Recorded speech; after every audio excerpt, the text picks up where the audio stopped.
Ayan mga igan, pahabol na regalo sa akin ng aking anak. Binilhan niya ako ng tripod para sa aking cellphone.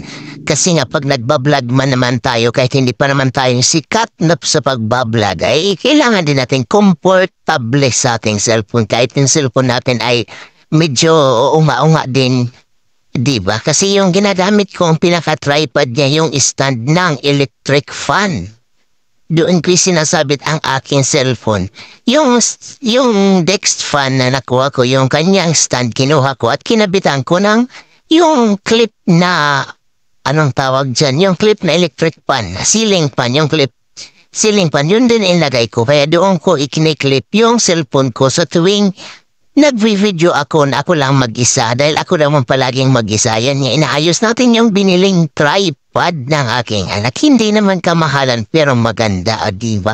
Ayan nga. Yan na siya, buo na siya yung tripod na binili niya sa akin. Thank you, anak. Si Jemuela, diba? Shout out sa iyo, Jemuel. Ayan, ang ganda niya. At napakagaan. Komportable na nga siyang gamitin. Kesa dito sa aking tripod, pinaka-tripod, ayan o, yan stand fan ng desk to fan, electric fan. Yan kinabit ko yung clip ng ceiling fan, diba? Para-paraan lang sa isang taon kong ginamit yan, diba?